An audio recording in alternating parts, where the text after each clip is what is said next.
Have you ever just stood by a river and watched it flow? It can seem pretty peaceful, right? Almost gentle.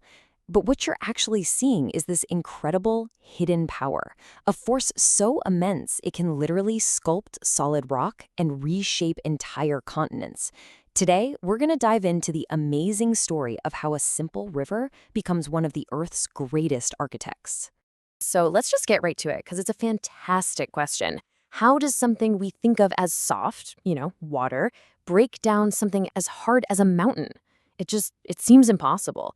But the answer is all wrapped up in a long, powerful journey. And this is the journey we're talking about. It all kicks off way up high in the mountains, and it follows this winding path all the way down to the sea. But this isn't just a trip, it's a job. The whole way the river is working. It's eroding, it's carrying stuff, and it's building. And that right there, that's the secret to its world-shaping power. Now, to really get this, we've got to zoom out for just a second. The ground we're standing on, it's not static. Not at all. It's part of this huge, unbelievably slow-motion reshaping process that's always happening.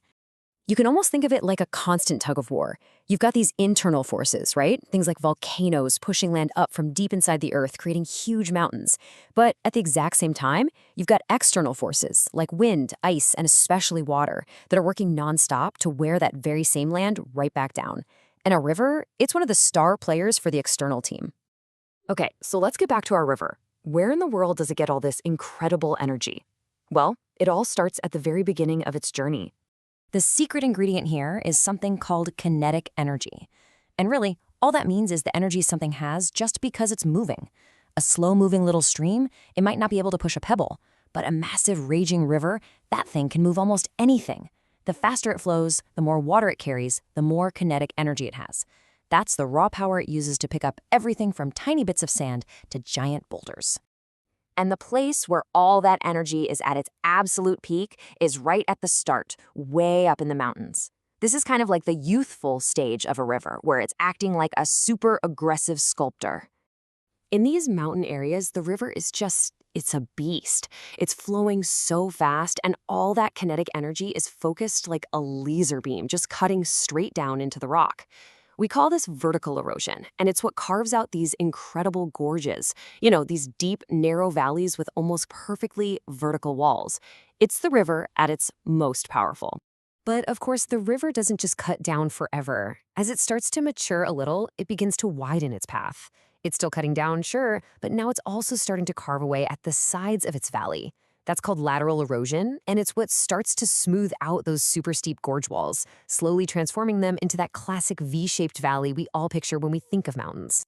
So what's the key difference here? It's simple, really. A gorge happens when the river's energy is almost totally focused on cutting down. A V-shaped valley happens when that energy starts to spread out a bit, cutting both down and sideways. It's really just a story of how the river's focus and its power changes over time.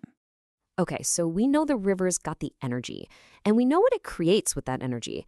But how exactly does it do the cutting? I mean, what are its tools? Well, one of its most important tools is abrasion. This is where the river literally uses ammunition against the landscape. See, all those rocks, pebbles, and grains of sand that the river is carrying, they aren't just along for the ride. They are active weapons, constantly grinding and scraping against the riverbed and the banks. It's like this constant, powerful sanding process. And the source material for this explainer has the absolute perfect analogy for this. It says to think of sandpaper. And that is exactly what's happening. The river is using all the rocks and sediment it's carrying as a giant, relentless liquid sandpaper, just constantly smoothing and carving every surface it touches. And of course, once the river has broken off all these pieces of rock, it doesn't just leave them sitting there. No way. It transports them. This is the second major job of the river. It's basically a massive conveyor belt for Earth's raw materials. And it has some seriously powerful ways of getting this done. And one of the most impressive is traction. Seriously, forget about little grains of sand for a minute. We're talking about the brute force process of rolling, pushing, and dragging huge boulders along the riverbed. This takes an absolutely incredible amount of energy, and it's just a raw display of the power hidden inside flowing water. So when you start to put all these pieces together, the kinetic energy, the carving with abrasion, the transportation with traction, you start to see the river for what it truly is. a relentless and totally unstoppable force of nature. And that's the really beautiful thing about a river, this kind of two-sided personality. Up in the mountains, it's a destructive force, right? Tearing down the landscape piece by piece. But all that material it carries away, it doesn't just vanish. It becomes the building blocks for new lands somewhere else, like creating huge, fertile floodplains and deltas where entire civilizations can grow. It's a perfect cycle of destruction and creation. Which kind of leaves us with this one big final thought. The river's work is never, ever done. All these forces we've looked at today are still happening, right now, reshaping our world every single second. So the next time you look at a landscape, remember the patient, powerful architect that might have built it. And just wonder, what is it building next?